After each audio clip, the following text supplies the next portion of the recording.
So I want to talk about a problem that a lot of people have trying to patch a wall. Let me get back a little further. This is quite a huge patch.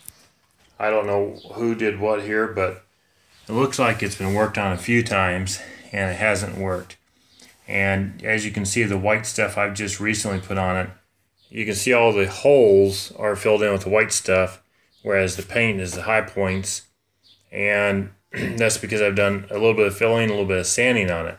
However, I'm ready to put some more on, and this is the tool that came with a little tub of sheetrock mud. Because I'm not using much mud here, I just got a little bucket instead of a thing, so it came with this little trowel.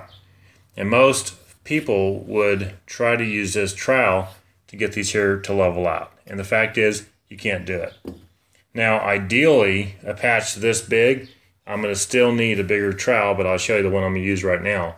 This one is at least 6 inches, and I would recommend probably getting upwards of 12 inches because you need to really reach from point here to get across all those lumps, if you will. But if you're really careful with the 6 inch, you can get a lot more done. What you don't want to do is create these kinds of lines, and this is a knife was probably run here, and then it was run over here, and it left those lines. So the next thing you're going to want to watch for is if your edge is straight, you might have more problems with lines. So you can, a knife like this, you're not going to want to bend it. But other bigger knives, 8 or 12 inches long, and they're more of the square type, I don't have one with me right now, those can actually be bent.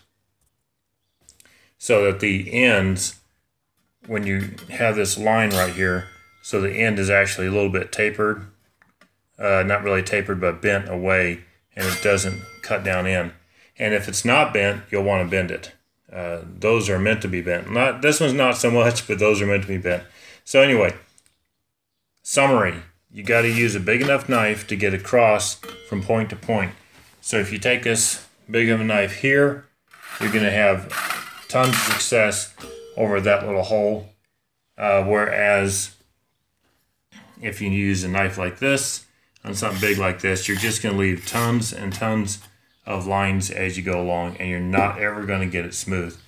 And so this will be like the next progression, but really you need to carefully use a 12-inch knife at least on a wall patch like this.